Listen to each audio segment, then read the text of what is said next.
Presenters tonight, followed by a question and answer period. I believe you all got note cards as you came in the door, and we'll ask for you to fill those out and bring those to one of us so that we can go through them after the presentation.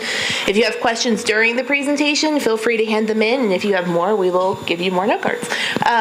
First, we will have Adrian Harris with the Mayor's Office do a housing policy overview for us.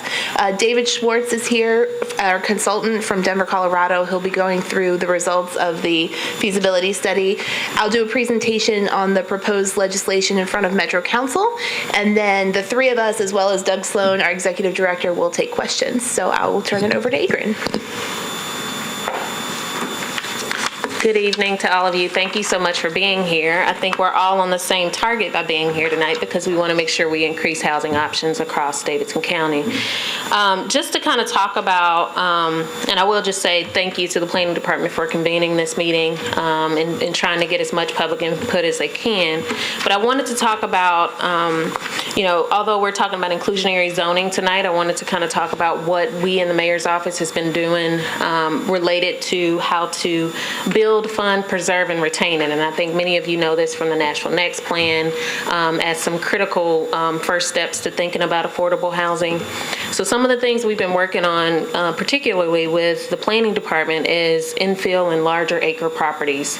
We've been working with them to kind of figure out what the buildability is like for those properties and how to move forward with some property disposal process. We've also been working on the sustainability piece of those properties. So once we donate those properties to nonprofits, how do we keep them affordable? And some of you have probably already heard this spiel, so you'll hear it again, but neighborhood stabilization, that's a critical one. That's the preservation piece. How do we keep people in their homes? How do we help? And one thing we're working on is actually a grant related to neighborhood stabilization, and hopefully we can find out if we've won that grant in the next month or two. We're also working with the Mayor's Office of Neighborhoods and Community Engagement around their tax relief and tax freeze program. Well, the Metro Trustee's Office, tax relief and tax freeze programs. We're hoping to promote those. And really, we've been convening many meetings. We've met with over 75 stakeholders just in the past 6 months. And I think even this week, we can add to those numbers. Additionally, we staff the Barnes Housing Trust Fund, or the commission that oversees the Barnes Fund. Since 2013, which it was created, there's been about $5 million in over 100 units that will be created through the fund. We're expecting $5 million to be dedicated to the Barnes Fund this year with the sale of the old convention center. We also expect to receive $1 million, actually this year, was allocated to the Barnes Fund. So currently in the budget we have about $1 million, and once that sale from the convention center goes, it'll be $6 million. As we talk about the next 6 months, I think what we have that's different from previous times is the fact that we have a committed mayor. The mayor has said throughout her whole campaign trail, as well as since she took office, that she really wants to make some significant changes in how we talk about affordable housing and how we do affordable housing. And so I think we can expect that there could be some increases with the Housing Trust Fund, that we could continue to add properties to the property disposal process, that we have private-public partnerships in housing development. Before it was one government or either nonprofit agencies were interested in affordable housing development, and now how do we expand this conversation to private developers?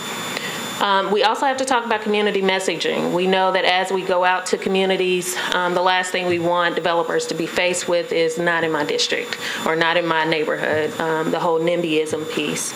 MDHA has the Rental Assistance Demonstration Program, which starts with Envision Casey. Many of you have probably heard about this, where there's a transition from the existing public housing development today to approximately 2,500 units over time. Additionally, we hope that more people participate in the tax relief and tax freeze programs, and that we can expand rehab and repair programs as well to help with the neighborhood preservation piece. Now, all of this is a part of this whole toolkit that we're talking about, and I think inclusionary zoning is certainly what we've been talking about and focused on, I think, for the last year. But I want to emphasize that this is one tool in this overall toolkit. As we're talking about housing policy in Nashville, it's important that we talk about it beyond just inclusionary zoning, but this is the first step, and we're happy that we're having these conversations and moving forward with this legislation. I feel like this one is probably the most technical and complex, so you'll most likely have to bear with some of the details and some of the technical pieces of inclusionary zoning. But with that, I'm going to turn it over to David, who could probably explain that in more detail. Thank you, Adrian. I can certainly explain it in more detail. It's whether or not you want me to explain it in more detail that's at the issue here.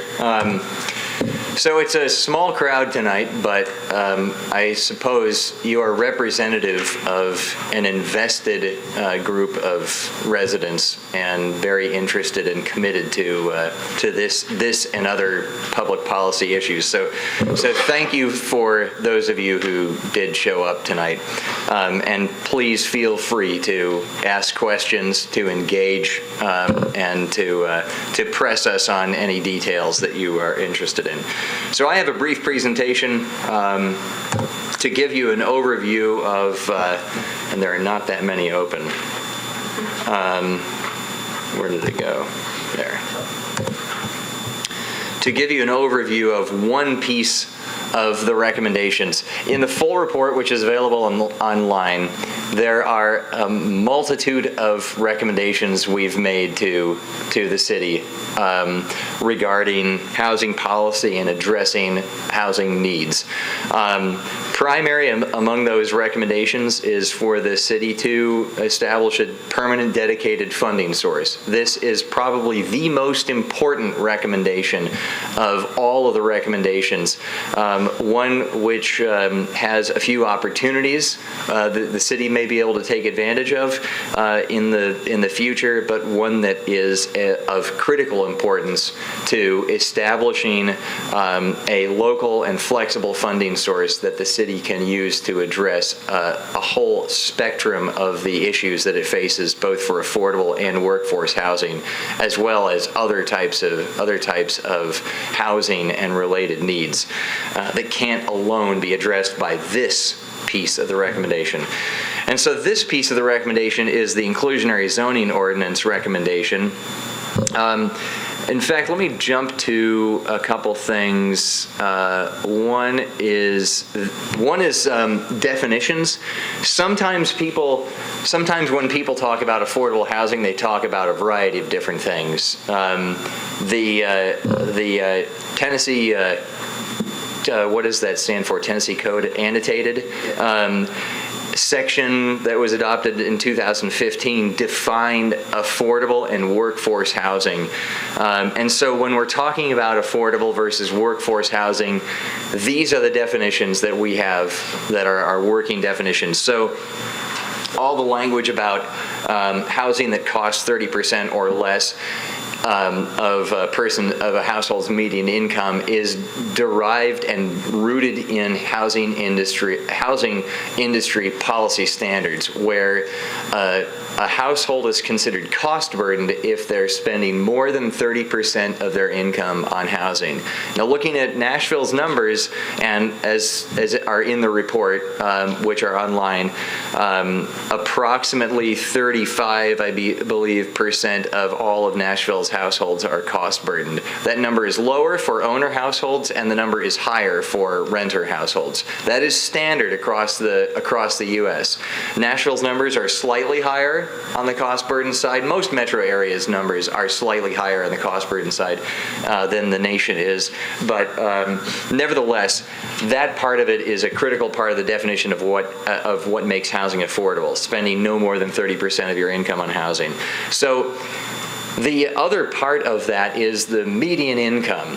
the median household income, or area median income, as I'm going to refer to a number of times in this presentation, can be defined by a variety of metrics. One is the qualifying income limits that are defined by the Department of Housing and Urban Development. Those are defined as income limits for qualifying a household to get into housing at a certain price point. And so when an entity like the Housing Fund or MDHA or a land trust or some kind of an entity is qualifying households into an ownership situation, they're looking at what their median household income is and ensuring that it doesn't exceed that income limit. Median household income for Nashville right now is in the region, it's around $52,400 for 2015. HUD's median income is $56,900 for the area. For the household, for a family size of 2.5 persons. So 60% of that is what, 34,000 something for 60% AMI. So affordable housing is housing that costs a household no more than 30% of its income who is earning 60% of the median household income. Workforce housing is 60% AMI to 120% AMI. Now typically in terms of economic development and in terms of employment industries, workforce housing is the essential community workforce. They can be anywhere from community service workers, teachers, firemen, policemen, city planners, and a variety of other essential community workforce industries. Jumping to a couple stats, and here are actually the stats that I was rambling off the top of my head. But just as a point of comparison here, some of the higher level stats that we will talk about and are at the root of some of the things that I'm going to go over. In 2000, you see a number of stats for HUD's AMI, the Census Regional AMI, affordable home price. Those are based on several standard metrics that a household is spending, no more than 30% of its income on housing, a 5% down payment. It's a 30-year fixed rate mortgage at the current or the then current average 30-year fixed rate mortgage, and the household is spending their money on principal, interest, taxes, insurance, and another factor which could be identified as either HOA dues, which aren't really common here, or utility costs. Those are numbers that are factored into this calculation. So in 2000, a 2.5 person household earning HUD's AMI of $50,000 a year would have been able to afford a home of $147,500 or a rental payment of $1,250 a month.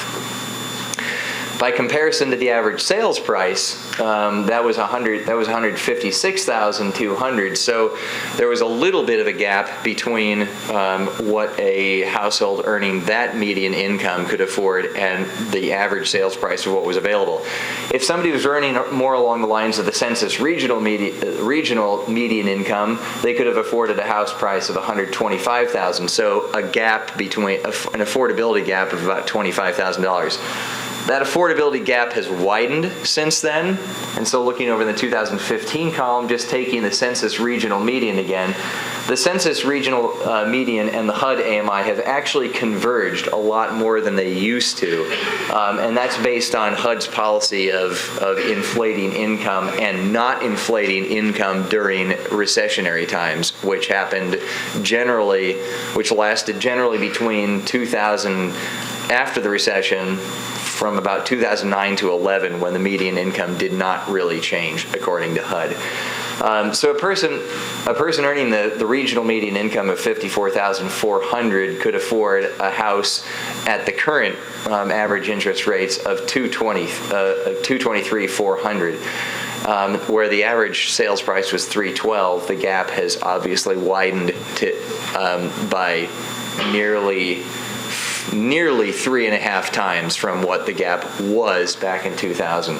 So affording what the average home price is in Nashville has been getting farther and farther away from households earning the area median income.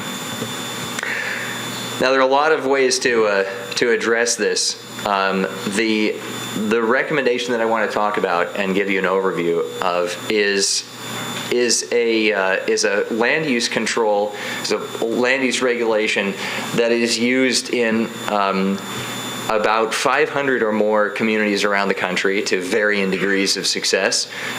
Some of them are mandatory policies, others are voluntary policies. The rate of success that these policies have is really dependent on the strength of the market itself. And they also apply in very different ways. The way that this policy has been structured is as an incentive-based zoning ordinance. There are a variety of issues and a variety of reasons why we are not recommending a mandatory inclusionary zoning ordinance here, and we can get into that later. But this policy would still apply countywide and would apply to for-sale projects and to rental projects. One of the primary reasons why this isn't a mandatory policy is that it wouldn't apply to rental projects, and that the simultaneous establishment of a mandatory policy for one type of project and a voluntary policy for another type of a project would be in too great of a conflict with one another.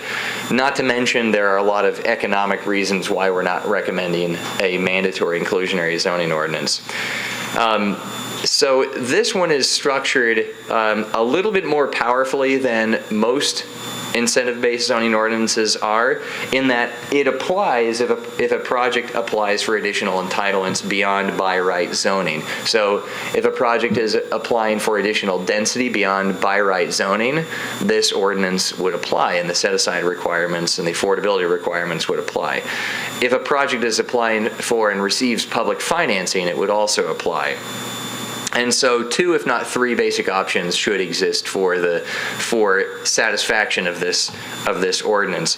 The first is to build affordable units on site in the structure and receive an incentive for it. The second would be to make an in lieu contribution to the Barnes Housing Trust Fund. And a third option, which is also written into the recommendations, is that a project be able to build affordable housing somewhere off-site as an alternative to building units on-site in the project itself. The set-asides in the best practices around the country vary for these types of policies. This is a start. This is our recommendation based on the feasibility modeling. The feasibility model that we constructed was to identify the maximum supportable set-asides for different construction types. We looked at 5 different construction prototypes, which included single-family / townhome projects, also low-rise multifamily projects of up to 5 stories, projects of 10 stories, and projects of 20 stories. So what we did was we captured the construction type and the economics of each of the development prototypes at different scales of construction types. So wood frame construction, concrete podium plus wood frame, steel and concrete, mid-rise, steel and concrete, high-rise, where there are various and very notable changes in the cost of construction. Cost of construction increases like 25% from one to the next, 30% from one to the next, and so on. So getting back to this, there are some policies around the country that have a single set-aside requirement for any type of development. These policies were often established without an economic study. They were established by city councils just deciding that that's what they wanted to do, and so they simply enacted a policy that had a 10 or 20% set aside, and that's what was adopted. And there are other programs that have been modified recently, or have been recently established that seek to reflect the economics of the different types of construction and the reality that you can ask for more with certain types of development than you can with other types of development. Arlington County, Virginia, I believe, has recently been one of those. Fairfax County, Virginia, has recently adopted a policy that looks very much like what this one does in terms of its tiering according to construction types. And there are other cities that have made similar efforts. But generally, we've got three types of construction here. There are the single-family, two-family, multifamily uses under 3 stories, the mid-rise 3 to 6 stories, and the higher-rise greater than 7 stories, and the different types of recommended set-asides according to the AMI levels. The AMI levels also coordinate with rental projects and with for-sale projects. Rental projects, the reason why there are multiple columns here is that there are areas in which the city might be interested in achieving affordable rentals at various AMI levels or various affordability levels. And so we've established set-asides for those different affordability levels to suggest you can support, say, in a 3 to 6 story building, 15% of a rental project can feasibly be provided at 60% AMI, or if you provide those units at 80% AMI, you could feasibly provide 25% of that project. If it were in the UZO or along corridors, you could also suggest that or you could also say that it's supportable up to 35% of the project at 100% AMI. So we've calculated what those supportable set-asides could be at various AMI levels. The one difference in this table from the first time that this table was put into the recommendations, Carrie is going to talk about, but the feasibility levels of the for-sale projects are really do not have. Actually, I should say, for-sale projects do not have the capability of supporting the set-asides based on feasibility modeling that rental projects do. And so the recommended structure here is a reflection of the fact that the communities would have to simply adopt a set-aside requirement that applies to all for-sale projects. At the moment, there are also market reasons why the for-sale projects don't pencil out the way the rental projects do, and that is evident in the fact that there aren't any high-rise condominium buildings being built right now. And so there are no market comps, therefore, to plug into the feasibility model to say that this is supportable. So in the current market, it's very unlikely, based on the feasibility modeling, that the city would produce any affordable for-sale condominium developments, if any market rate projects would be done at all. The reality is, in this market, in Nashville and around the country, it is an apartment cycle. It is far too financially feasible and attractive for the development community to build apartments. And so that's pretty much the sole reason why most places aren't seeing any condominium development, because development can make more money with rental projects. That can all change if the apartment cycle turns into a condominium cycle at some point. The second piece of the recommendation is the incentives. The incentives are twofold. There are incentives for sale projects and there are incentives for rental projects. The incentives on the for sale project are based on a variety of different factors. One is kind of the best practice that most communities have development review fees or development impact fees that can be waived. That typically amount to $5,000 to $10,000 per unit. Nashville doesn't have any development impact fees that are attached to the permitting of units. There are water and service charge fees, such as utility fees, and there are development review fees, permitting fees, but the permitting fees are the only fees that the city would have purview to waive, and those fees are nominal, if anything. They're more like $1,500 to $3,000 per unit. And that would simply be, that these are already largely symbolic per unit subsidies, but they are substantial enough that they are a lot better than just not bothering with the incentive at all. Now this is not to say that a density bonus which a project is seeking in the first place doesn't have economic value. Those density bonuses do have economic value, and it was suggested last night that we look into how much economic value those incentives may have in some areas of the community, and quantify how much that might be, and therefore how much could be supported in an affordability requirement based on those different density requests. So that's something we're looking into, but at the moment the incentives on the for sale side stand at $20,000 per unit in the UZO and multimodal corridors, and elsewhere $10,000 per unit, partly because the difference in cost of construction and the difference in land values elsewhere that is outside of the UZO.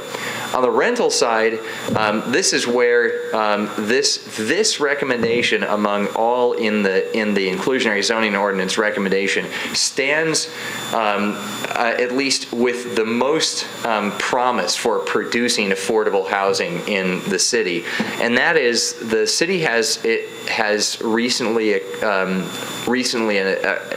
established a grants authority which effectively gives it permission, though it requires a little bit more to.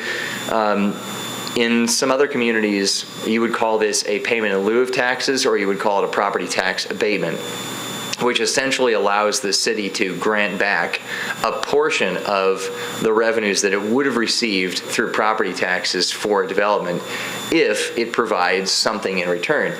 So in some communities like Jersey City, they call it a pilot program, payment in lieu of taxes, which is that if you provide something in lieu of the taxes, something in lieu of the benefit that the community is receiving, then it's going to provide you with something that is a quid pro quo for that. And so that means in this case, you provide affordable housing, the city provides something in return, which is granting back of something approximately equal to 50% of the property taxes that the development would have produced in the first place. That, applied inside and outside of the UZO, is a very substantial number. Running some of the numbers on low land value areas, property taxes per rental unit in low land value areas is around $1,700 per unit per year.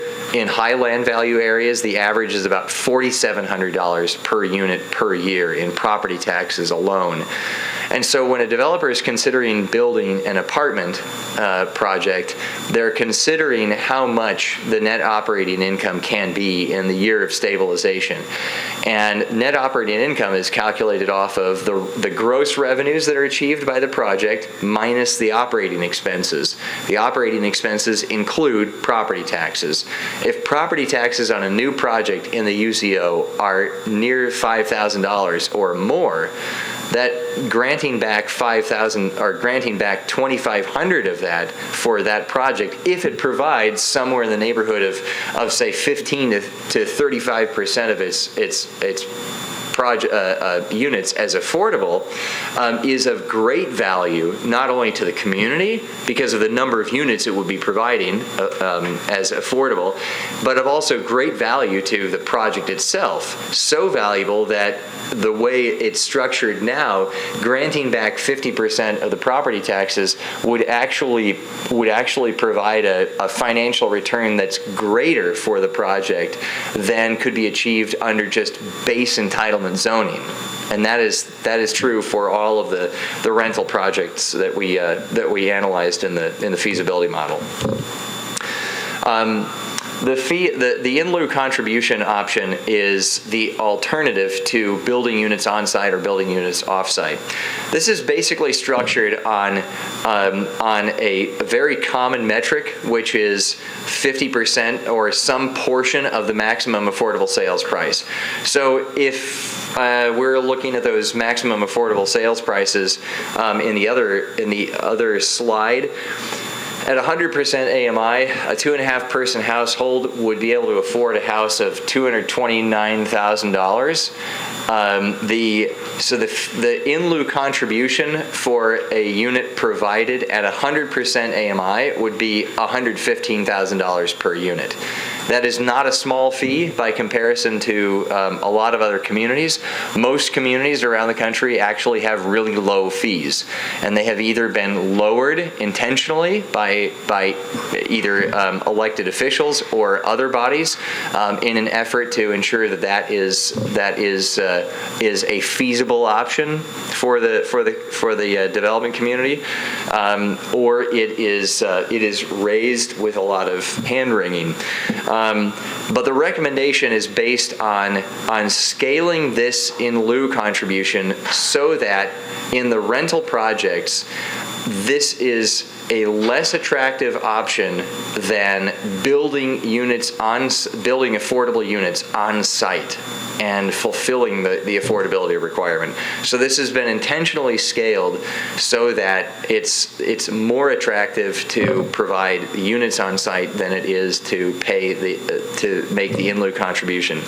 In the case of for sale projects, however, it is the reality that in fact, all of the projects are likely to take an in lieu contribution, and that a for sale project would not build affordable units on site, because in all cases there's no way that the city could provide enough of an incentive to offset the foregone revenues of providing a certain portion of units as affordable at those for sale levels.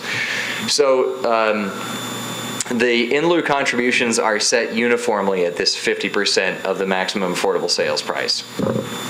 The general assumptions are standard assumptions regarding the calculation using HUD income limit information, maximum down payment information, interest rate information. All of this would have to be updated on an annual basis by the city or a responsible entity.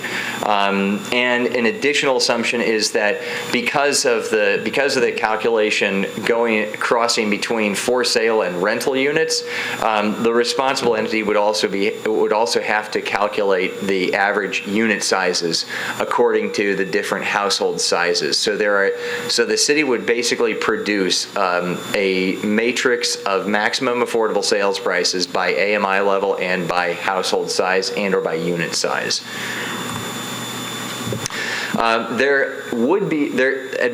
This gets into one of the issues behind why we're also not recommending the mandatory inclusionary zoning ordinance, and that is that the housing market in Davidson County is too diverse, and there is at the moment too great a portion of the housing stock that is affordable to households earning the median income. And there are also developments that occur in some parts of the community that are affordable to somebody earning the median income, where an affordable deed-restricted house or rental rate would compete directly with a unit, a for sale or rental unit that is being that is being built on the market without a deed restriction. And so there needs to be some kind of an exemption to this policy. And this is also based on best practices of communities that face similar issues.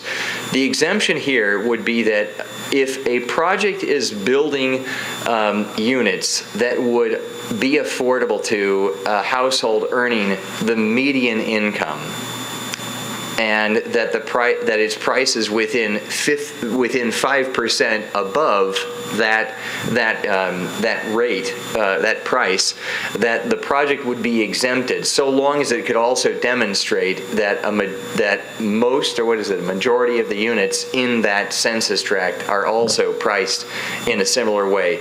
The objective is to avoid placing more affordable units in the areas that are already affordable. The objective here is to place affordable units in areas that are not currently affordable. And so the exemption is trying to avoid a situation where there are a lot of fears right now nationwide over the effects of the disparate impact ruling from Supreme Court and the Texas case, which basically states that which basically has placed developers and communities on edge in that land use and zoning regulations cannot be either directly or indirectly facilitating the concentration of affordable housing in certain areas. So this exemption is trying to avoid the situation where if there's already an affordable part of town, we don't want all of the off-site affordable housing to be constructed in that area, and we don't need a market rate project that is building in that area to provide affordable housing in the same way, because it's already achieving that.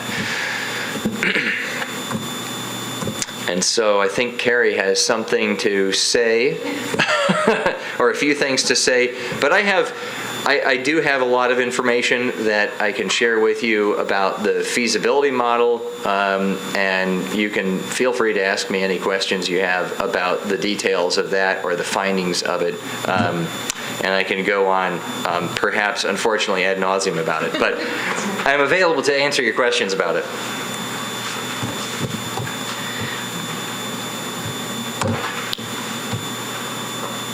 Thank you. I'm going to walk through the several pieces of legislation or elements that would need to be included in other pieces of legislation, and there are 5 separate pieces. The first 2 have already been filed at Metro Council. Bill 2016-133 is a bill that establishes the inclusionary housing program and applies it to any property or development that's asking for a rezoning that increases their residential entitlements. Bill 2016-134 addresses other bonuses and processes in the zoning code, development processes, and that bill has been deferred indefinitely by Metro Council. Our plan is to allow it to continue to be deferred indefinitely and have a public engagement process to go through what all of those bonuses mean, how they would be weighted, and the timing or phasing of changing those bonuses. There also needs to be the creation of the grant program that would fund the incentives for the rental development, as well as dedicated funding included in the Metro budget, and if needed, an ordinance to expand the role of the Housing Trust Fund Commission. So the Bill 2016-133 will be primarily what we talk about today, since it's the bill currently being considered by Metro Council.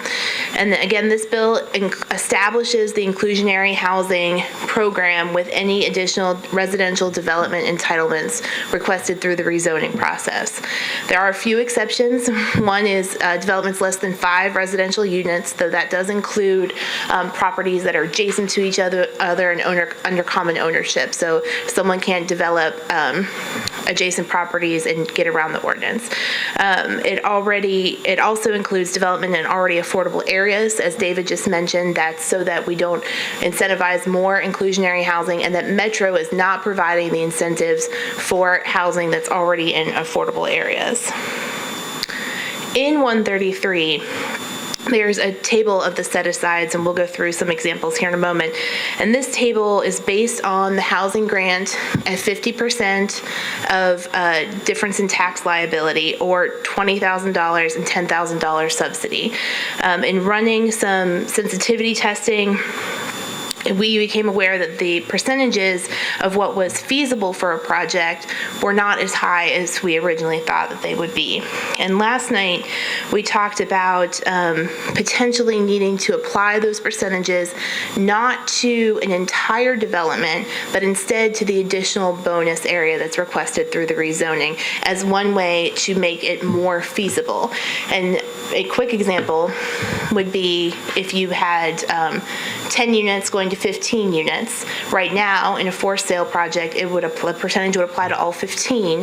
The idea would be to make it more feasible that it would apply only to 5. We had a great conversation last night with the Metro Council Ad Hoc Affordable Housing Committee, the Planning Commission, and the Housing Trust Fund Commission, and they've asked us to go back and look at the amount of density that's being proposed with the rezoning. Right now, the model talks about a 20% increase in rezoning, and as several council members pointed out, there are some instances in their districts where they're being asked for twice as much or 3 times as much density on property, and we need to look at a way that we can capture that value and potentially scale it depending on how much additional density is being requested. But let's go through some examples. We're going to use a development that's 100,000 square feet of residential floor area, and they're requesting 50,000 square feet. The resulting building is 7 stories. So working through the table, you go to the 7-story row, and the developer has chosen to use 80% AMI. So they would need to include 20% of their total floor area, or 30,000 square feet, as housing for persons at 80% AMI. And we did include this calculation on a square foot requirement instead of a unit requirement, with the hope that we could encourage some larger houses or some larger units within the developments instead of all smaller units. If you apply that to a for sale project, using the same row, a building resulting in over 7 stories, and they've also chosen for sale at 80% AMI. Right now, that set aside at 10% would be 15,000 square feet of the entire building provided as housing for 80% AMI.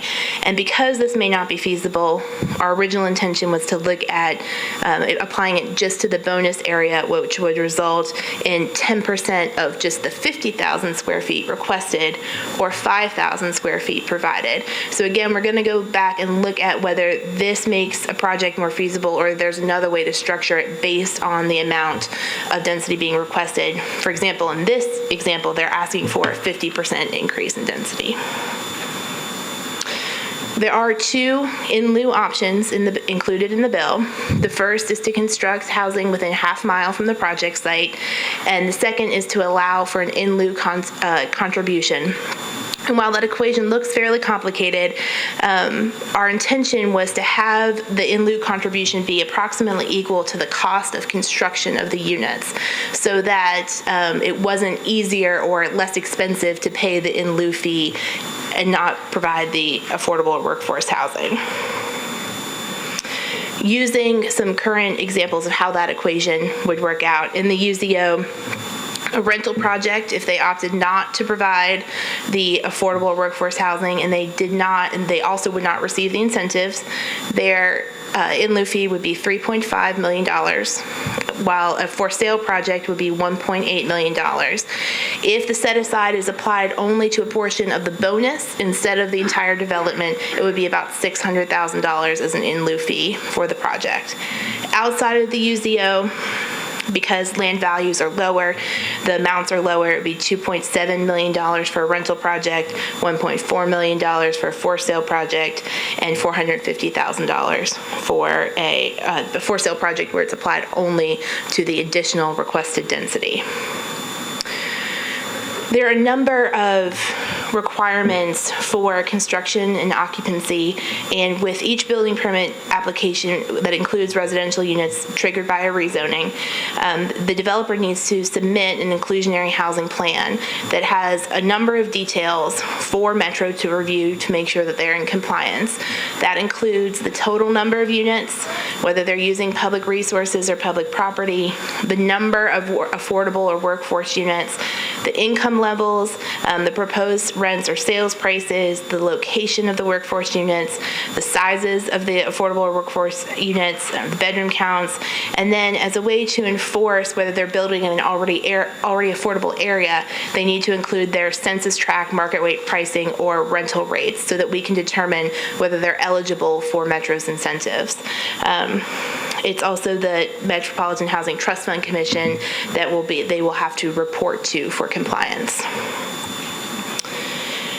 Some construction and occupancy requirements that the units, the inclusionary housing units need to be 80% of the average size of the market rate units and have a similar bedroom breakdown as the overall project. So if you're proposing a project that's a combination of 2 and 3 bedrooms, the affordable or workforce housing units can't only be 1 bedrooms or studios or even micro units. They need to reflect the breakdown of the overall project. We've also required that the exteriors of the units resemble the exteriors of the market rate units, and that the owner over time has to, for a rental project, maintain the units as affordable for 15 years, again for rental, and 30 years for sale, and that they have to ensure to Metro that they will be occupied by eligible households. There is a provision in 133 that applies to the DTC. Right now, there's existing language in the downtown code that in the bonus height program has a value to a bonus height only for workforce housing units. This portion of 133 removes the language that includes only workforce housing and replaces it with the language similar to what's in the rest of the zoning code so that it applies also to affordable housing, so that the requirement is the same in the DTC as it is outside of the DTC. Now we're going to walk through the other bills. 134 are the other proposed zoning code amendments. That includes bonus floor area through other processes like adaptive residential uses or special exceptions, and also adjusting bonuses in the DTC that are not related to affordable and workforce housing. That bill again has been deferred indefinitely by Metro Council to allow additional community input. On the grant program and dedicated funding, those are decisions and allocations that are not made by the planning department. And so it'll be up to the Metro Council and the administration to look at dedicated funding sources and also how to develop a grant program. However, EPS is continuing to help us with the formula of how to identify the amount of what the grant program should be. In the study, 50% of the difference in pre-development and post-development tax liability is included. That, in some cases, is enough to cover the cost of the affordable housing units, and in some other cases, that is far too much to cover to give a developer. It's over-incentivizing, and so we need to look at a more precise formula, one that relates to covering the gap between the cost of the affordable unit and the market rate unit, and to make sure that Metro is allocating the appropriate amount of revenue, not over allocating revenue. There are a variety of recommendations related in the study related to the expansion and the expanded role of the Barnes Fund. I believe they've already started having that conversation and plan to continue that. And so if needed, from what authority they have right now, there may need to be an ordinance to expand their authority. We have extended our contract with EPS to work through the remainder of this bill, and also as we start discussions about 134 into the summer and fall. Some of the things that are in their contract are, two of them, the first two we've talked about. We've also asked them to look at an analysis of the rental and for sale housing gaps and needs by census tract, and also to help us work out how the density bonuses throughout the code are calibrated, how they should be weighed, and how they should be phased. So as next steps, again, 133 is the one being considered by the Metro Council right now.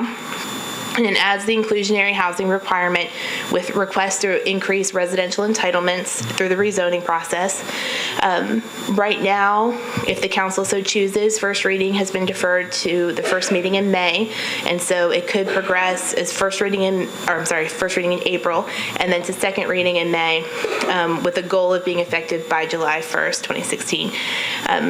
134 has been deferred indefinitely. We will have an expanded public input process. We'll talk about the right incentives to modify and to include in a follow-up bill, how those should be calibrated, and how they should be phased. So at this point, we'll take questions. We have some folks that can come around and get note cards, and once we have some, we'll start the conversation.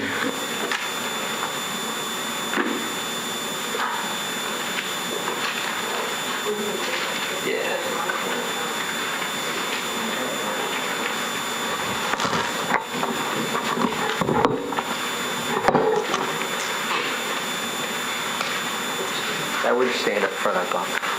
Oh, okay. Or we can stand back there, I don't care. Doesn't matter to me.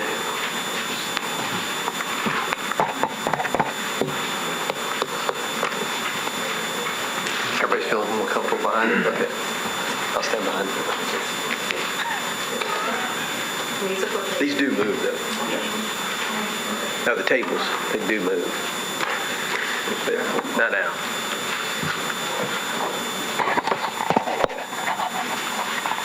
Get the David.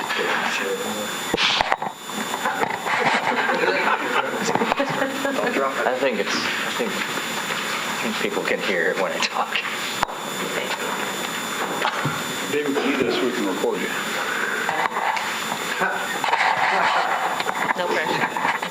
We're going to keep adding it to it. David,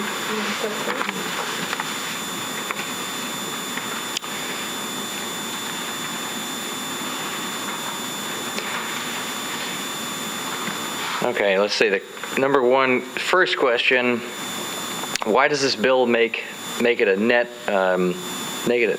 neutral for big developers developing corridor deals, but make it a massive net negative for smaller for sale developers? We allowed to ask for clarification on some of these? Sure. So for whoever wrote It's him. whoever wrote the question. Okay, so do you want to elaborate just briefly on you On a townhouse product, for instance, is about $100,000, but you guys are offering me a $20,000 help out bonus for that. Right. So that's $80,000 negative on my performance so far to starting off. right. But for rent guys don't have any negatives, they have a positive. I would venture to say that the gap is pretty big. We calculated what those gaps are. The actual gap that would need to be funded for like a single family project, which is like there's your townhome project right there. The gap is $122,500. On a 20-story project, the gap would be $251,000. But the actual per unit incentive that would have to be funded to actually achieve that would be on the townhome, not 122, but it would have to be 163. And the $251,000 gap on the 20-story project would actually have to be $453,000. It would fluctuates based on the problem that you've got to absorb those units, and and because the units are being absorbed over a longer period of time, that gap that actually has to be funded is really more like the present value of those future foregone revenues. So it has to be a bigger gap. Now I'm saying this, and this isn't an answer to your question. But the reality is there isn't enough money to fund an adequate gap for an adequate financing gap on for sale projects, as there is the mechanism that exists in Nashville to finance and incent rental projects. How quickly do you go through limited resources, right? There's only so much money for us to be able to spend. Even if we get dedicated funding, there's only going to be so much of it. And so how quickly do you run through it if you're trying to make it so it's a zero cost to developers on for sale products? Even in townhomes, one of the lower costs there, still 122,500. So how many units do we There's other help to mechanisms finance? you can layer in to help fund that gap. For instance, a deed restriction that's gifted to a nonprofit can offset 40% of that gap. So Metro would only have to have 60% of that gap. And I'm sure that if there's some people that put their minds to the for sale end of this, we could find other ways to fund that other city. But we're not saying you can't access those other funds. We're not saying you can't use the other mechanisms. But it seems like this incentivizes a lot more rentals coming on the market, and this incentivizes homeownership with affordable housing. Well, I agree with A. I agree that it does incentivize a lot of rental. And it does place rental in places where we're not getting it right now. But inclusionary zoning, at least in the way that's been presented to us, doesn't provide the opportunity for sale unless we have some incredible funding that I am unfamiliar with where that might come from right now. So there's a very big divide between being able to subsidize rental versus for sale, and that's what this demonstrates. And so then it's a matter of how do you want to allocate your limited resources. It has to the incentive funding source has to be made available to the developer to incentivize them to provide that unit out of the gates at the affordable price. So it can't be some. I think the issue that you're getting at is that it's not that we're trying to incentivize rental more than for sale. It's that is the tool that's available to rental projects and to making those affordable. That is simply a more power. It's the property tax, the effective property tax abatement is a far more powerful tool that impacts the financial performance of a rental project more immediately and directly to the affordability piece than it could through a for sale project. If you and others can contribute ideas to that conversation, we have open ears. Because there aren't any other incentives that other cities have come up with to incentivize and maybe correct other best practice researchers. There are not other communities that have come up with financial incentives on the for sale side that are that powerful. What actually often happens is that many places just make it mandatory on the homeownership side, which makes it even harder on the homeownership developers.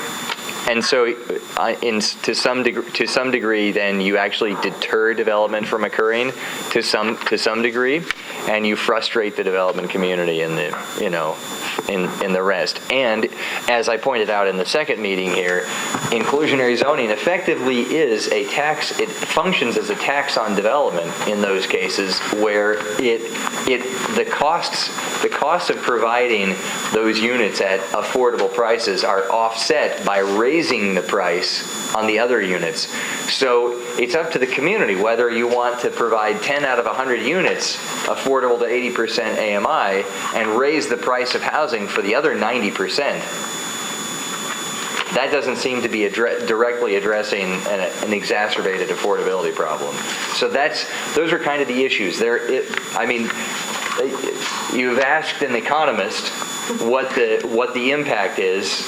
That's the answer. I also do a lot of housing policy research and understand that there is a best practice. The best practice doesn't always produce the desirable result and hasn't always produced the most desirable result in the communities.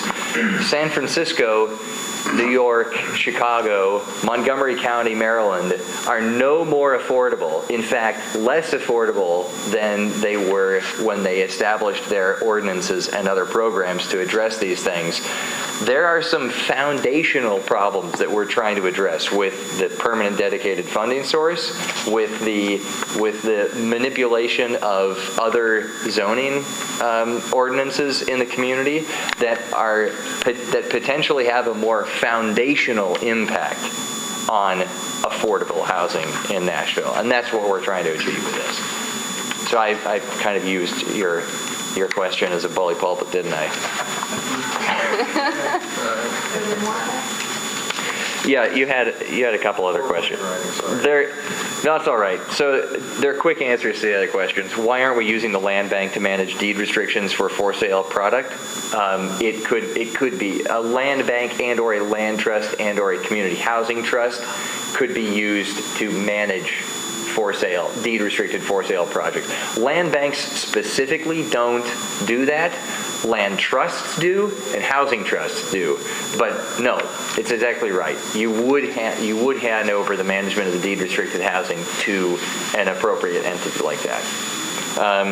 Last question, why do we cap the affordable housing at 100% AMI when the state definition is 120% AMI? That's a city prerogative. That's a city goal. We've calculated the numbers at 60, 80, 100, and we might have calculated them at 120, but 120 is getting pretty high. And 120 is the max for workforce housing.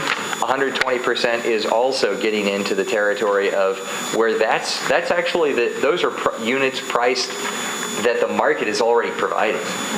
New units. Not necessarily in the UZO, but if you want everybody to be living in the UZO, then you're going to need to open up a lot of density that a lot of people within the UZO are going to be frustrated with. So that's the short answer to that one. But thanks. I'm going to take a few short ones so that I can distribute some of these cards around that have multiple questions. But the first one is, when will pending legislation take effect on 2016-133? There's actually a provision in what was filed for 133 that says that it does not apply to anything that's been applied for before it takes effect. So in that way, there is no pending legislation. The second question is, will there be an opportunity for public input on legislation prior to filing? This is actually the second public meeting that we've had on the zoning ordinances. This would be one of the ways to give input, as well as the Planning Commission and council public hearings and communications with your council members.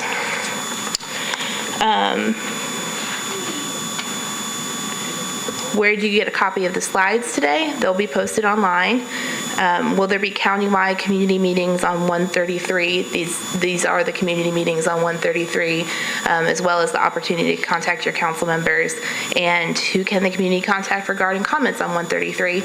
That would be me, Carrie Logan, at the Planning Department, as well as your council members, since this is largely in their hands. Well, there will be the regular public hearings Yes. on 133 as Right, well. yes, at the Planning Commission and Council. Yeah.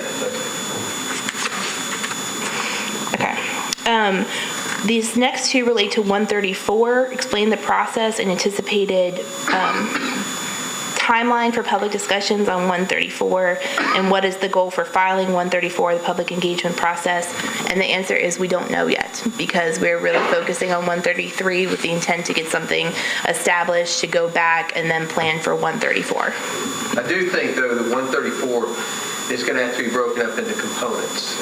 It has so many different pieces that address so many different areas of the community, that whether you are an advocate for open space, or you're an advocate for sidewalks or parking for that matter, they're all affected in 134. So that'll have to be broken up and have conversations with people who are advocates to get those into the code, those bonuses into the code.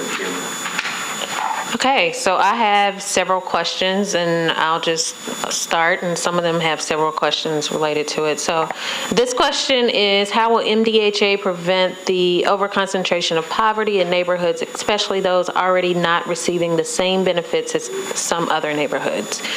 MDHA is actually going through a whole redevelopment process with the rental assistance demonstration program, which means that they would redevelop whole public housing developments, and the first one is Envision Casey.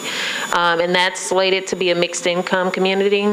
They would have to replace the existing public housing units and also include some affordable units as well as market rate units. So I think the overall hope of having a mixed income community addresses the concentration of poverty piece and the fact that they are exploring different options. And Scott, I don't know if you have any other, Scott or Councilman Withers, if you want to add anything on that. But that's one way. I think you probably have seen the property discussion about Roland Mill Hill, and the sale of those properties, the proceeds from those sales will go to the redevelopment of Casey. I think that answers that. If not, I don't know who wrote it, but if not, you can ask another question. How could the Housing Trust Fund Commission possibly handle this regulatory work? So the Housing Trust Fund Commission was created in 2013, and the commission is currently reviewing the expansion.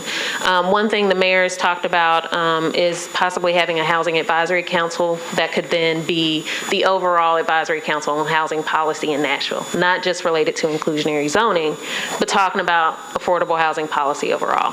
So I think this could go hand in hand with that.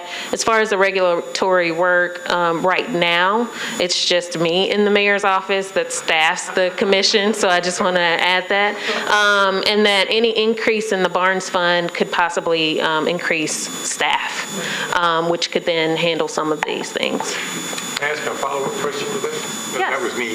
Hey, Mike. I just, if I understood David's presentation right, anybody that wants a zoning change that might trigger this, the inclusionary zoning is going to have to go through the Barnes Fund, isn't it? Am I misunderstanding that? He's going to, I'm not trying to derail what you're doing. I just, that wasn't the answer to my question. Well, and if we're reading your question and we're asking it and you want to clarify, especially once we get it, tell us. It would likely go through the Barnes Fund at the permitting stage. So there would be a gap in time between when the property is rezoned and when they would need the staff to administer the program. Yeah, I just didn't understand how it could possibly handle all these. I mean, I'm assuming this is going to be hundreds of pieces of approval, hundreds of properties that need approval. So it sounds like the answer is we don't know. Who regulates on the backside too? Right, so that's part of the discussion we're having right now. Those are existing conversations that we're having right now about tracking, compliance, reporting, because we want to make sure we report out since this would be a public investment. Those are the things we're having discussions about right now. I mean, 6 months in, we're kind of working on what properties were donated, what funding was provided for in the last round, but we're certainly thinking about what happens at the preliminary stage through the Barnes Commission, and then what happens on the backside. And we will have further conversations with Metro Codes and planning and the whole development services team, I would think, to talk through this, but we're not there yet. Okay. Not in any particular order. Will what is being recommended produce a sizable net increase in inventory? And I almost want to turn that over to you because I think, David, you had some numbers on that before. I'm trying to see, to go to the other ones and then I'll give it back to you. Do we not need a point person to help draw up, steward, assess, and adjust to aggressively lead solutions to this critical need? Yes. So right now it's me. And again, I think if there is an additional increase in the Barnes Housing Trust Fund, that could be the possibility for expanding staff. There could also be, hopefully, we're in the middle of budget hearings right now, so it'll be interesting to see what development services departments outline as needed services and needed staff to help with some of these initiatives. What are the elements in this plan that will not assure us, hold on, I probably should have read this first before. assure us of inclusion and reduction of poverty. I think, so what we're discussing tonight is inclusionary zoning, and what we've been talking about is inclusionary zoning. Inclusionary zoning is one tool in this big toolkit, and I don't think inclusionary zoning would be the one that would address the 50% or below or the 60% or below. I think that's why you see a lot of the numbers in here start at 60% and go up to that 100% number. I think this will require some of our other partners, our nonprofit partners. This will require public investment to get to that, to the poverty levels. But the inclusionary zoning piece was, I don't think, ever intended to address like that 50% or below area median income. How much do we need in barns? How do we secure money for affordable housing, not workforce housing? So that's a great question. Currently, the Barnes Fund is capped at 80% or below of the area median income. The overall intent of the Barnes Fund was to address 80% or below.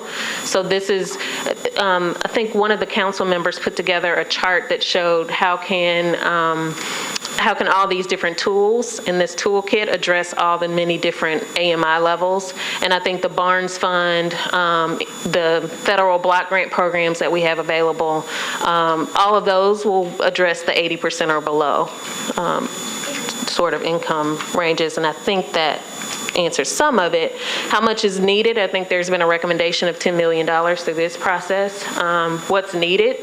I probably can't even number what that number, I don't know what that number is. It's great. So I don't know what that number is, but I would say it's a lot. And then who will provide oversight for the program? I think it's going to be a combination of we'll be working internally as Metro, but for right now, I think how it's framing is that this is the first time in a long time that there's been a contact in the mayor's office directly focused on affordable housing. And so I'll be working directly with Metro Planning and have been, MDHA and all the other players in the affordable housing arena. How do you determine what areas would work for affordable housing based on what? So I think that goes back to David's point about the census tract market pricing, and I'm going to turn that over to you as well as that other question related to producing what the production would be for inclusionary. Okay, while he's looking at those, I was going to... Somebody else has a question like that, too. Okay. Do you want to look at them before you? Okay, go ahead. All right, I'll go ahead and take a couple of the ones I have. First one is, this is so complex. Agreed. Agreed. In negotiating with developers, how will neighborhood organization representatives be able to understand whether developers are offering decent concessions in exchange for neighborhood support? Will planning staff offer advice? The way this is set up is to be very specific about what is required, not to leave this up to the neighborhoods to have to negotiate, but that there's a set amount that's going to be required. If you want to increase your density levels, you want to increase the number of residential units you can have in your development, then there'll be a very specific amount of affordable housing or workforce housing that you've got to put in place. So it's not that's something that's left to the neighborhoods to negotiate. This piece should be, written in stone, really. There's a slight variable, but the percentages are there. Within that, though, if you had a large property, for example, there could be quite a range of density that could be accommodated. And so, to what extent, I think that might be a better question. If someone had a large parcel, perhaps it had been unbuilt for whatever reason, but was in the midst of a neighborhood, that range of units that could go in could be anywhere from 40 to 100, just throwing out big numbers. And so I think neighborhoods are probably going to want to weigh a number of factors, including affordability, but also some of the other quality of life concerns that sometimes happen with density. But all of those could still be discussed. Whether the project, fits within because of materials or because of height or whatever the community might be concerned about with that particular project, with that particular parcel, That's still the same discussion that we should be having today with the community when you're looking to increase your entitlements to a piece of property. This one, though, has to happen regardless of how that conversation works itself out within the community. So I don't see this as something that happens instead of that conversation. This is part of developing in Nashville now. If you're going to develop certainly a rental property especially, then these are the numbers that you have to work with. You can have, as a developer, you have a choice of where on the AMI scale you want to hit, but you've got to hit the numbers that are going to be within the chart that we'll make available. The other part of this question was, would it be correct to say that the challenge posed to the planning staff is how to give developers a large enough public subsidy that they can make as much profit by building housing units for poor people as they presently make for building units for rich people? A little bit of a loaded question. Yes, the idea is that we incentivize it enough that the developers in our community will say, well, why wouldn't I build affordable workforce housing? That my return is going to be the same or better, so I should build that. Yes, that was, I don't know if that's what was posed to us, but that's where we thought it would be the most productive, is if we were able to put together this plan in a way that if you're a developer, you economically you should want to do affordable and workforce housing because your return is going to be the same or better. But you haven't been able to figure out any way to do that to create the amount of affordable housing and workforce housing that we need. And I think Adrian pointed out, this is one tool. This is not some cure-all. There's no silver bullet out there. What you've got to do is you've got to try to hit as many different ways of creating workforce and affordable housing as you possibly can. This is one way of doing it. Another way, and the thing that many of you have heard me say at other meetings, the biggest way we can do it is just get a dedicated funding source, a significant dedicated funding source that then we can use in a variety of ways like Adrian spoke about earlier, whether that's down payment assistance or whether that is helping people fix up the home so they can stay in place, or whether that's larger projects using land that Metro has to develop housing on.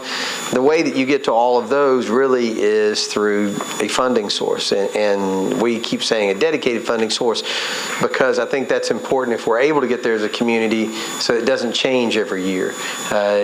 It's a good idea to put it in the budget. It's a great idea to make it a significant number that's being given over for all those reasons. But it would be even better if it were a number that we knew was going to happen every year, regardless of what was happening with the economy. Just a point to that, I think just working in affordable housing for a while, and some of the other folks in here can attest to that affordable housing has been a nonprofit issue and a community issue for a very long time. And I think this opportunity allows for private developers to be incentivized to also provide housing to help us address it. We know that I think all of us have been working, trying to get additional units over time, but federal funding sources have dwindled in the last few years, and it just hasn't given enough for the nonprofit community to handle the need. And so this is another way to get more units on the ground. This one's very similar to what I was just talking about, so I'll go ahead and take it. In light of the large incentives, especially for large rental projects, wouldn't it be reasonable to ask for larger affordable duration than 15 years? And the incentive is tied directly to the cost to provide the affordable workforce housing for that period of time. What the incentive is, the amount of the incentive is designed to bridge the gap, much like the last question. It's designed to bridge the gap between the workforce or the affordable rate that we're asking them to have some units maintained at versus what they would be able to rent those same units into the open market for. And the incentive is supposed to cover that for the period of time that they're offering those units to the affordable or workforce market. So the 15 years is really about we're telling them you have to do it for a matter of 15 years. The reason we chose 15 years was talking to people who maintain rental housing, and they said that usually after 15 years is when it's time to do another major reinvestment into the property. And so it made sense to us that that's what we put it at 15 years, and then when they need more capital to go in and do renovations, major renovations, then hopefully we'd be able to make we'd have another program by that time in place to help them do renovations and then get those affordable units and keep them on the market for our community after that. Sorry, on that, Yeah. they voluntarily continue, or is it both terms of incentive and? Well, we got 15 years to figure that out. Yeah, I'm not sure at this point about. Well, no, absolutely, it would be voluntary. I can tell you that right now. It would have to be voluntary because because the requirements that we're going to enter into today will be for a 15-year term. So it would be voluntary. Well, they continue to get a benefit. Yes. Well, the benefit would only be available to them for the period of time they're providing the service. So if you wanted to, after 15 years, if a developer, not a developer at that point, a housing operator wanted to continue to offer those services, which I think you would want to, because you're guaranteed that rent for that and its market rate for that number of units, then I would hope that we would have another program where you just sign back up and you have those same number of units. Now, I'll say this.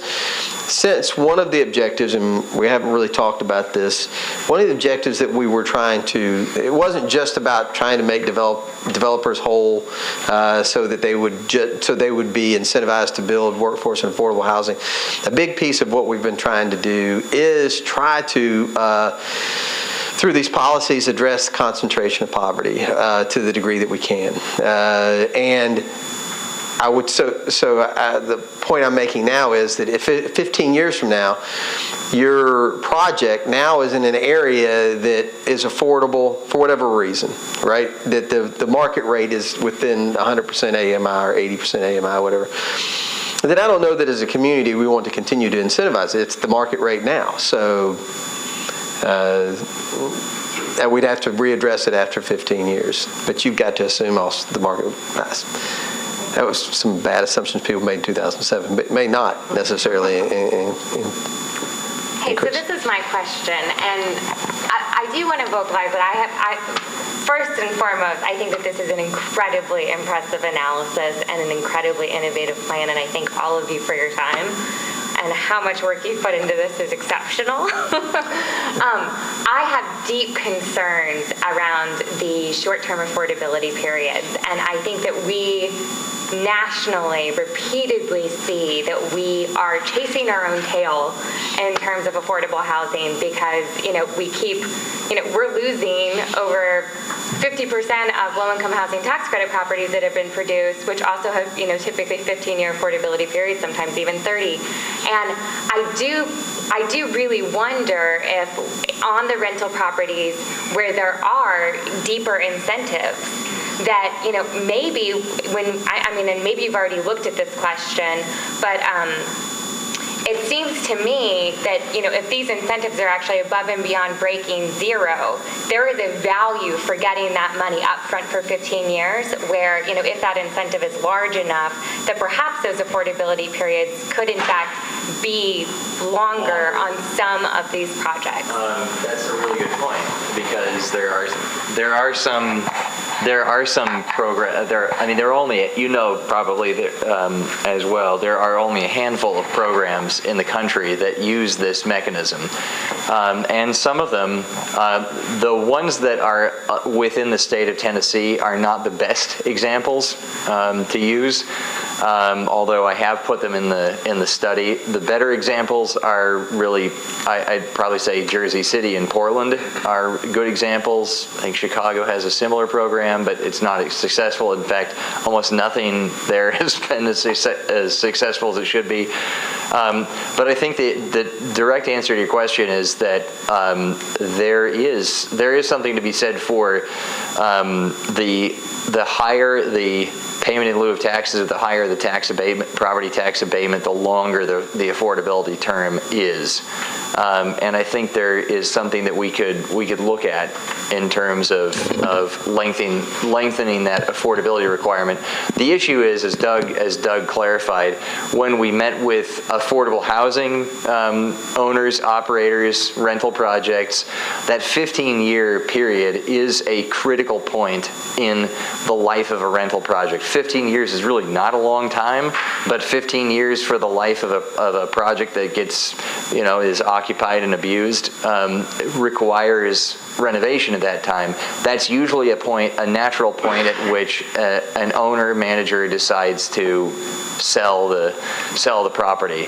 And so there is something at a 15-year mark that needs to be either available to see it through past that to achieve, say, a 30-year affordability term or something a little longer. But yes, I acknowledge and recognize that these are probably modest, if not minimal, affordability terms.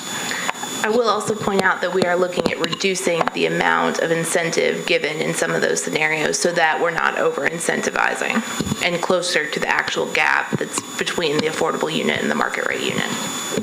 I mean, and rather than doing that, I would say look for longer affordability terms because, I mean, it's more bang for our buck as a community the longer the affordability terms we get. I mean, preserving affordable housing and keeping it is by far and away way more economically efficient than rebuilding it over and over and over again. And so I hope that we could look at something like that. One possibility may be if the city has preemptive options to basically require that tax abatement is taken again at year 15. I don't know if that's something that we could consider, but certainly on the homeownership side, I hope that we can design those as shared equity homeownership with lasting affordability over time. And at least on the Barnes Fund side, ensure that there are longer term affordability requirements for whatever is getting built. Yeah, and just to answer that point, I think that's certainly one of the things we've been talking about is if there's an increase in Barnes funding, how do we make sure that we have community land trust programs, shared equity programs to assist us with that longer term affordability? Because I think right now the mechanics of Metro, we don't have, I mean, this is the first time we've ever done deed restrictions. So people hear me say that over and over, but it's true. Metro has never really done deed restrictions related to affordable housing. And so we need our community partners. And the question is, how do we make sure that nonprofits can expand programs or create programs to assist us in the long-term affordability piece? So that's certainly one of the uses that could be considered with Barnes Fund. Eddie, I think you've been related to. There are a lot of mechanisms you can throw into the deed of trust that can address what Emily's talking about, like a first right of refusal. Right. These kind of things that can stop it from a quick sale to make a lot of money and lose the incentive. So we can work all this out later, but I'm just saying there are a lot of ways in the deed that you can address some of these issues too. Right, and Eddie and Kay are two of the recipients of the Barnes Round 2, so they know pretty well how much we've been kind of going back and forth with them to make sure that deed restrictions are okay with them as well. Is that grant transferable when that asset sells? Could you restate? The tax Is that grant transferable when that asset sells? Be bad.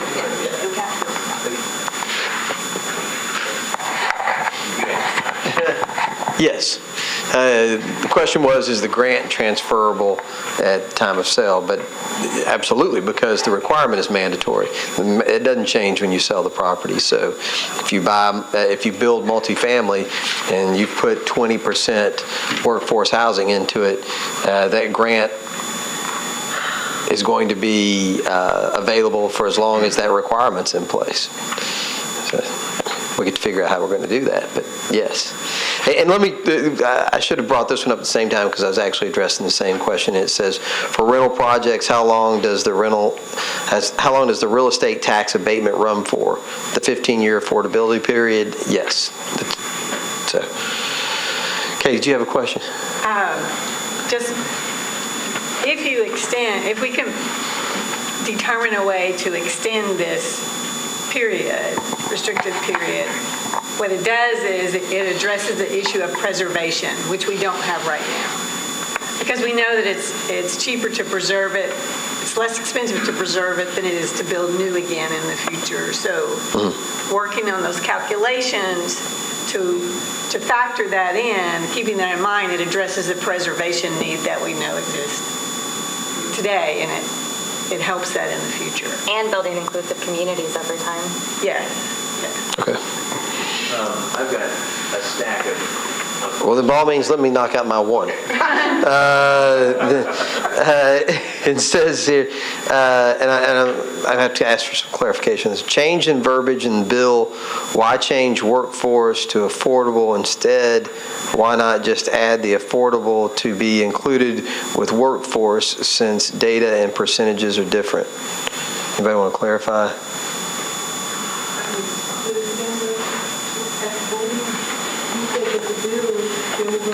Take out workforce and replace it with affordable. But with all the data, we're trying to separate. Why not just include both of them since the statistics and the percentages are actually different? They are two different things. Sure. Why take one out to replace it? So the language that's there now references a different kind of program and only applies to workforce housing.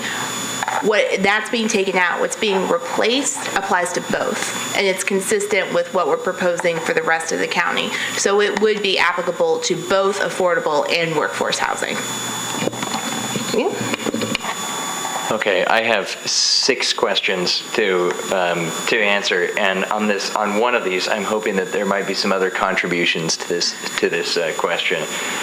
Because this one is a very serious question. I think that was raised once before, and touches on one of the issues that is one of the outward bits of evidence of the housing problem, which is so this is getting at why can't an in lieu fee be charged for projects less than 5 units?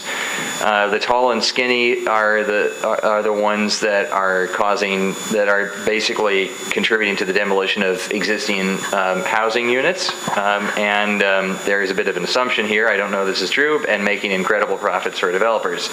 On one level, it is possible to charge a fraction of a unit's fee to a project that is under a certain threshold. One of the primary reasons why a unit threshold is established in inclusionary zoning policies is that you have a set-aside requirement that cities want to have result in at least 1 unit. And so if you have a set-aside of 10% and a project of five units, you have a half a unit requirement. And so if the objective is simply to generate fees, then sure, why not just establish a fee that applies to a project of 5 units or less? There are a small handful of communities that have this type of a policy. Boulder, Colorado is the first that comes to mind because it's the neighboring city to where I live, that has a policy that applies to every single unit. So it's simply that they want to collect revenues. They have a problem, though, where land is scarcely available and all the units that are being built as affordable are collecting into one neighborhood because they can't get development of those single units to provide affordable housing because obviously they can't. So it's a fraction of a unit. So essentially in this kind of a context, when we're dealing with by right zoning, I believe, is the problem. By right zoning is allowing these demolitions to occur, detached duplexes to go up in place of it that are displacing the units that are otherwise affordable, or lots are being assembled, and by right they are providing this. They would be projects that even with 10 a 10 or 15% requirement on a for sale project would still result in a fraction of a unit. So the objective really should be get these units to replace something with a unit that is affordable if it's going to build some other units. I think on... Just on that end, though, you're talking about new inventory. I mean, there's other aspects for neighborhoods. I mean, what you all just talked about as far as preservation and stabilization of existing affordable resources. So, right. I mean, money could be spent on maintaining people in their place versus new inventory. And that's what the dedicated funding source gives the community, is a flexibility to provide funds for rehabilitation and for neighborhood stabilization. But you're over incentivizing for developers on for sale products to pay in lieu of fee instead of actually building that unit. We're not incenting developers of for sale projects to pay that. It's we're incenting it as much as it can be incented reasonably. There isn't a more reasonable incentive that can be figured out with a for sale project. By offering an incentive for rental projects versus for sale projects is not stating that it's more important to incent and build rental projects than it is to build for sale projects. It is that the mechanism available is simply better on rental projects than it is for sale. But I don't want to get, I mean, if we want to come back to that, let's come back to it, but I need to answer my 6 questions first. It's about return on investment. That's defines the difference between those. So, all the while I was making my presentations at the end of last year, and all the while structuring these recommendations, the thought of, well, we've got these demolitions going on. How in the world is this one policy going to address that? And the answer rarely there is not a clear answer to this. You could maybe say, well, make it a mandatory policy so that there is no choice in a development doing this, but still it's a for sale project, it's going to opt out. And then, because you've got a mandatory policy in place, you've got other market externalities occurring and unintended consequences occurring in the rest of the market for the sake of trying and hoping to address that one issue. Whereas, why not come up with some other solutions that can help with neighborhood stabilization if that is really the effort that's going on here.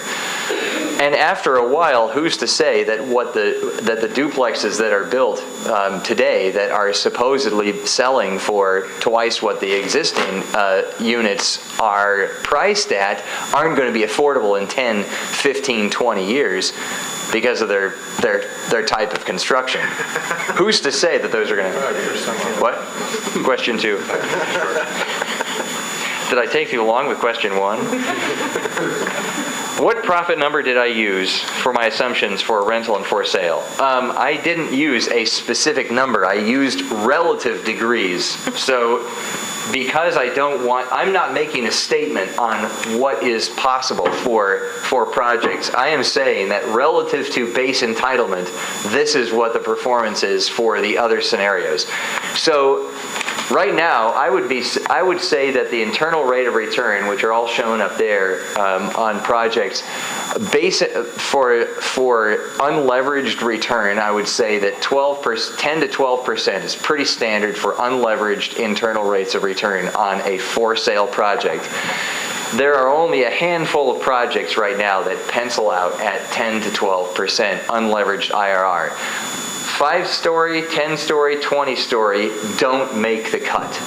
And that's because of the given market. That's why there aren't any for sale projects of 5, 10, and 20 stories going up today, because it's not financially feasible.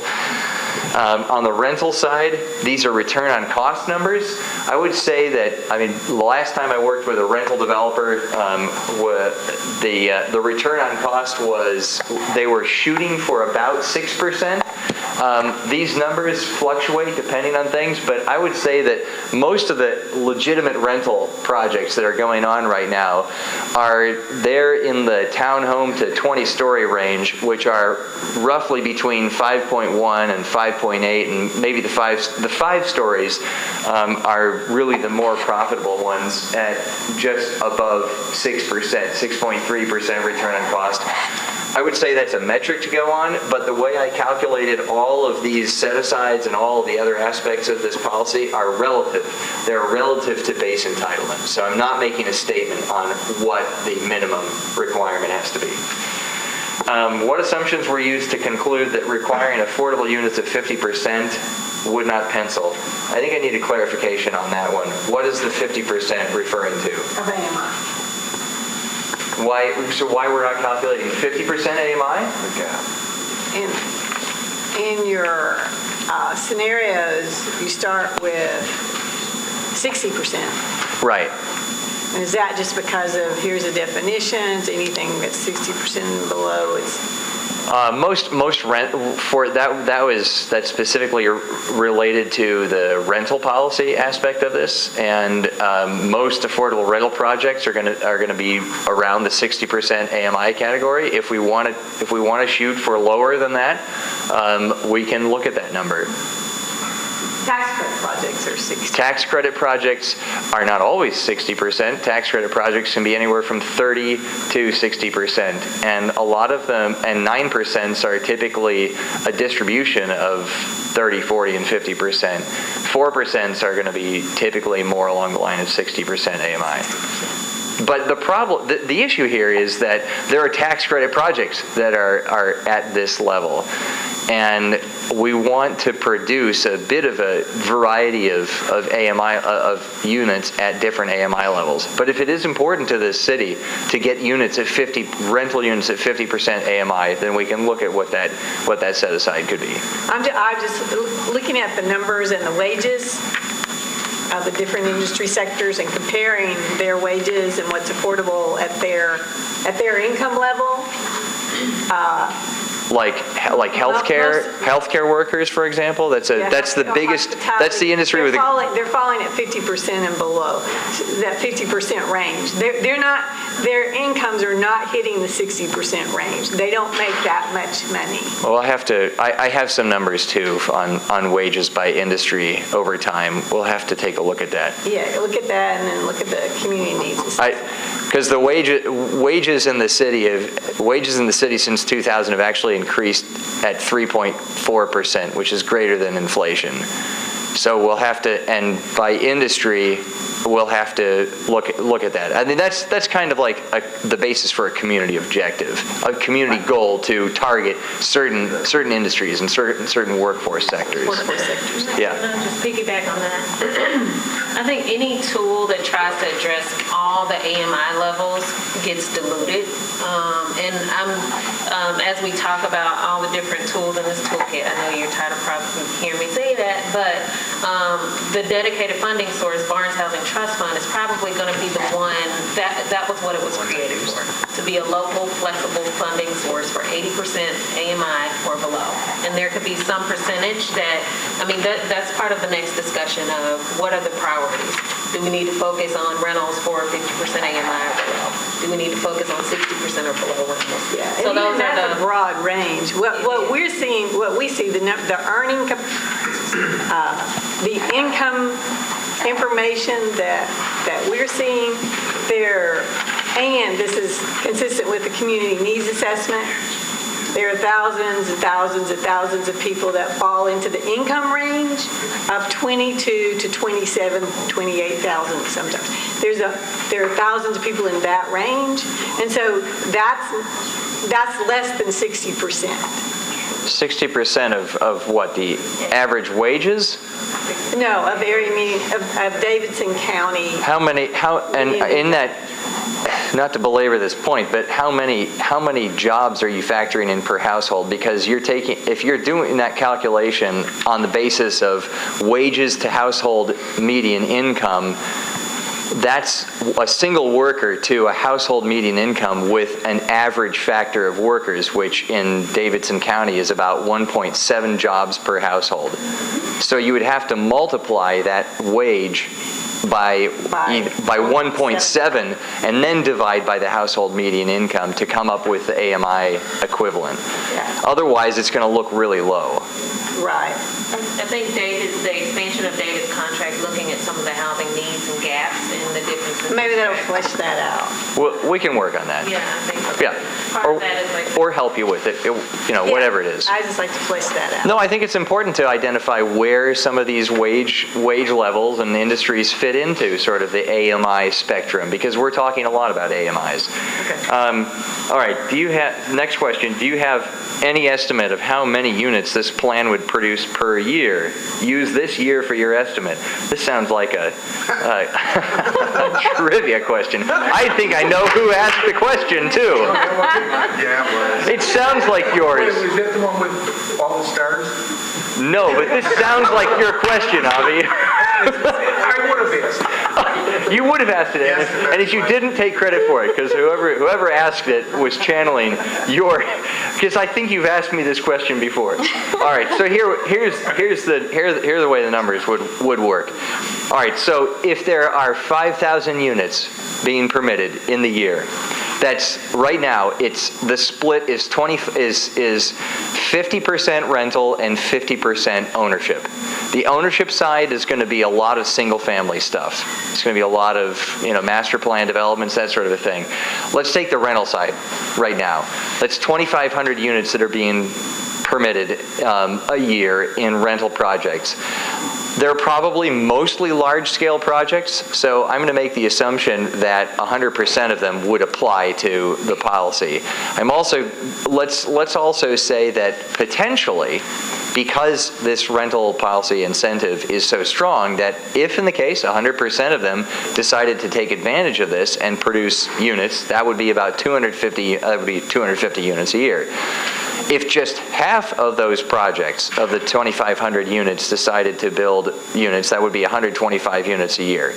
I think the other estimates that I had made earlier on in this process were along the magnitude of total, probably around 100 units per year. That is probably going to be the same, roughly the same, whether it's mandatory and only applied to for sale, or voluntary and applied to rental and to rental and for sale projects. I think that this tool itself is going to produce a magnitude no more than about 100 units a year. I can't see it producing any more than that. So I think the bigger bang for the buck, just going back to repeating it, is a permanent dedicated funding source and/or plus the issuance of general obligation bonds. Those are local sources that are of greater magnitudes that are really going to make a difference. So I hope that answers that question. If mandatory for sale would increase sales prices for other units, how much would that increase be? Info from national studies, this is an educated question asker, which I also think I know who asked it, maybe. Info from national studies says this is a minor increase. Somebody's also done some research. I've also done some research on this and read almost all of the studies that there are addressing this issue, and there is considerable debate about how much this increase would be. But here's a little back of the envelope math. Say we've got a townhome development where the townhomes are selling for a modest $300,000. Now that is nearly affordable to somebody earning 110% of the area median income. So a lot of people are going to be able to afford that unit. So whether or not they want it is another thing. Let's say the project is a 50-unit project, and the requirement is, let's say it's 10 to 20%. At 20%, the difference between the affordable and the market rate price is going to be $122,500. That number multiplied by 10 affordable units is 1.2 million, divided by 40 units is 30,000. So you're increasing the cost of that $300,000 unit by $30,000. If I were the buyer for looking at a $300,000 home and the price just shot up to $330,000, I would be out of the game. I would not be able to look at that unit. Let's just say that the set-aside requirement was 10%, okay? Maybe that's more reasonable here in a for-sale project, 10 to 15%. But 10%, let's go on the low end. So it's a 5-unit requirement. Still, the gap is $122,000 divided by 45 units. That's still an increase of, what was it? $12,000 per unit. That's a 4% increase. Now, the literature has a lot of stuff around the 3 to 5% increase area. There are others where in different markets this can be a substantially higher number. This is just a townhome project that I have run back of the envelope. But I think the question is not what do the empirical studies say about this. It's whether or not the city as a community wants to establish a policy that has the effect of increasing prices on 80 to 90% of all the new units that are being built. That's really the question, whether you want to establish a policy that has that effect. I can answer that question. Can I? I would say no. Well, so I'm confused by this. And the reason why I'm confused by this is because from the literature that I've read on this, and I am not an economist, so, but what I've read on this definitely says, because most of these inclusionary housing policies do not actually apply across all housing within the market, what happens, right, in terms of, behaviors within the market is that I can't turn around and sell my unit for $330,000 when people who are not being exposed to the same policy, they're not going to go and increase their unit price. And so what I've read basically says is that what ends up happening actually over time is that land values decrease. That hit ends up getting absorbed in land values. It doesn't end up getting hit because I can't just turn around tomorrow and increase my rents because I'm under the inclusionary policy, but the person next door isn't. One or the other would happen. Okay. Indeed. One or the other would happen. I mean, this kind of a policy would indeed have an impact on land values, and that's why communities looking at establishing this ordinance get pushback from the development community immediately, because there are inevitably a number of land acquisitions that have just taken place based on highest and best use. Those highest and best use numbers would be vastly different, and the residual land value calculations would be vastly different under the scenario with an inclusionary zoning ordinance, for example, or any other kind of a land use control. So one or the other is going to happen. For those developments that are vested, this would happen. For those developments that have yet to occur, it's either going to occur one way or the other. The developer will either try to negotiate the land value down, realizing that the highest and best use includes this kind of a tax on development, like a lien on a property, just the same way. How long does that shift take them? It depends. You still have one more, right? And then Adrian has a few more, and we're nearing the end of our meeting time. I have a last question that is pretty easy. How did you come up with the average construction cost? I get contribution, I think, is that correct? Yes. So the average, I'm assuming that means the in lieu contribution, correct? Maybe a variety of people can say yes or no, and we're going to figure out who asked that. I don't know. People drop some questions and left. Is anybody interested in that question? Okay. Thank you. Adrian, are you going to answer the last one? Yeah, I was just making sure David could have a seat. He has his let's see. Preserving existing affordable housing is always less expensive than building new affordable housing. Do we recommend preservation activities for the Barnes Fund? Yes. Again, it's going to go back to the priorities of when there is an increase in the Barnes Fund, what activities would be the priorities, and that's what the commission will have to ultimately decide. But yes, preservation is certainly one of those areas. With our need for affordable housing now, when is the earliest we could see the Barnes Fund fully funded?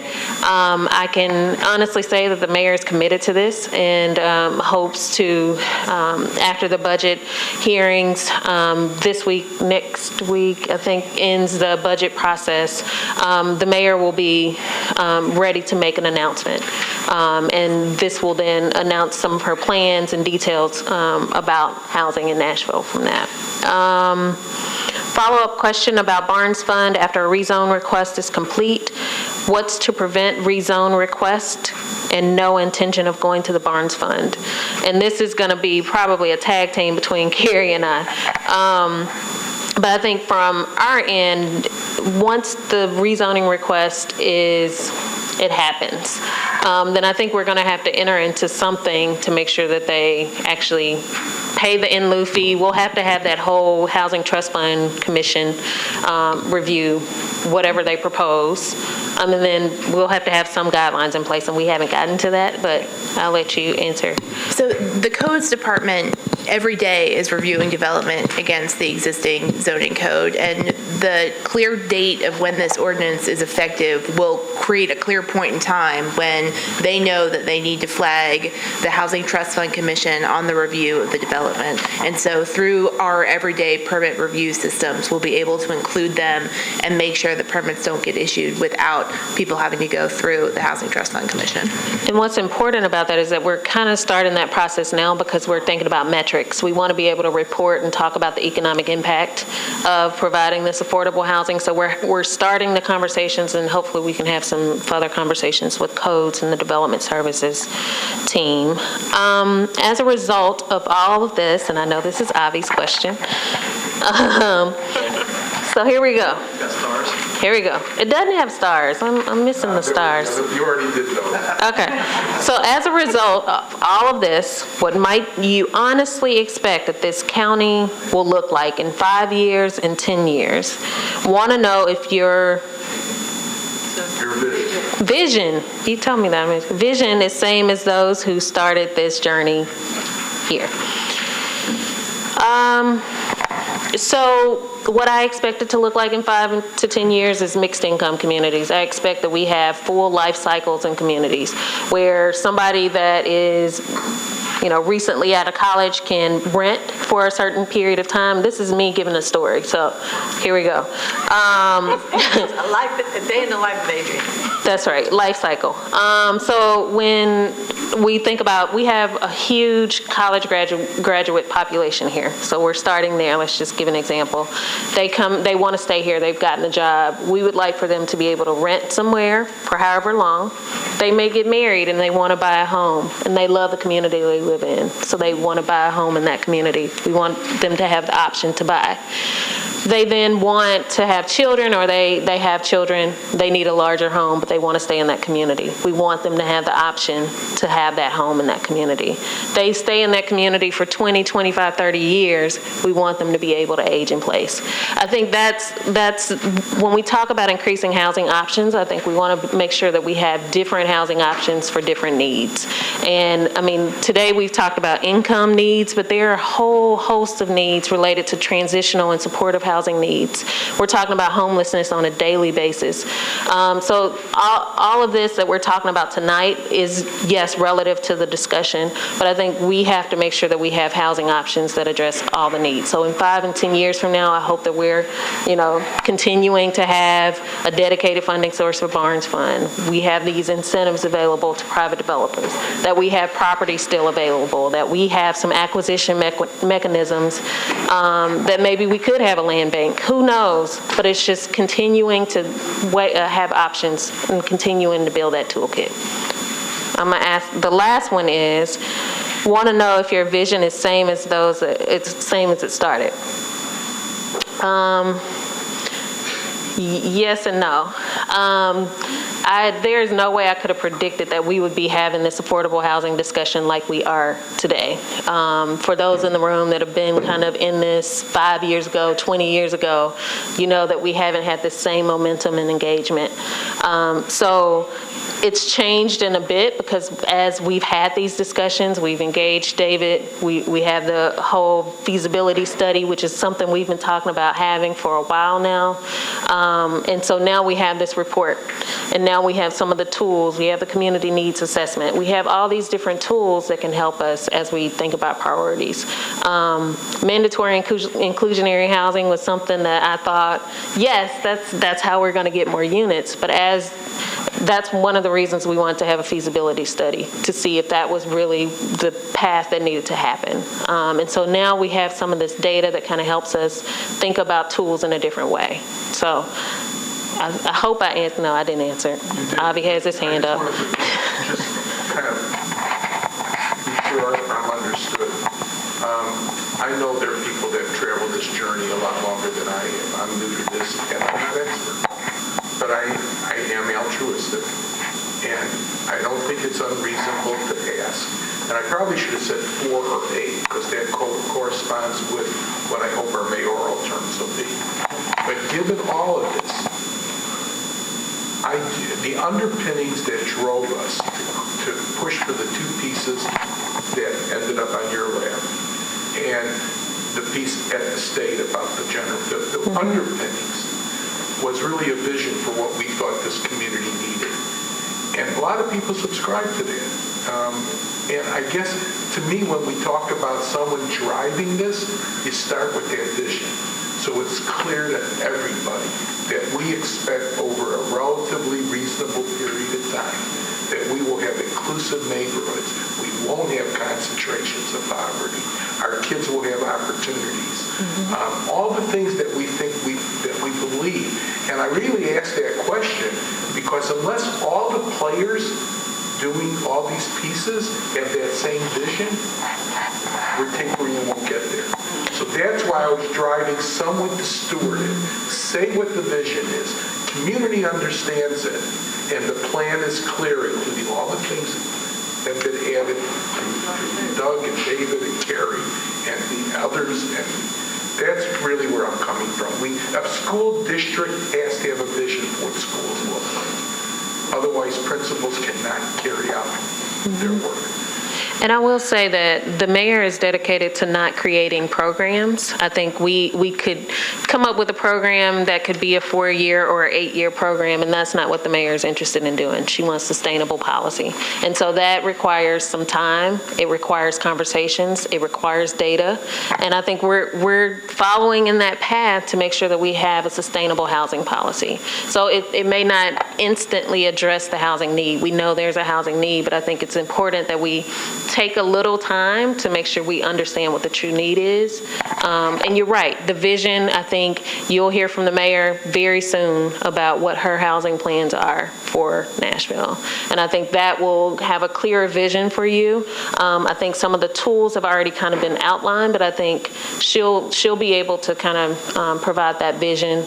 I think we're on the right path, and I'm just as hopeful as you are. So. I would say that I've been with Metro off and on for about 20 years. And I have never seen so many different parts of the leadership have such a unified vision. Not only just unified vision about our communities, the way that Adrian just described them, but a dedication to doing something about it. Not just saying, yeah, that's what I'd like, but then demanding of a lot of the departments that you have that same vision and now figure out a way to assist in making that happen. The mayor, but I would also point out that the council, I invite you to look through the new members of the council and see how many of them are community activists, people who are involved in creating the vision Nashville Next, and then, and hold them to it, because they're all saying the right thing, but as the votes come in front of them and as the budget comes in front of them, I think we'll see that they are. They do have the same vision that the mayor does, and that she's demanding of the departments. So. I think my point, I was trying to, and I don't express myself well, but when visions are institutionalized, they can live on beyond whoever's elected to council, whoever's our current mayor, whoever's in Adrian's position or yours. But the vision has to be institutionalized and clear and even written out so that it's grounded. And it could change. We always change our visions. But that's what I completely agree with you. All right. All right. Thank you all for coming out.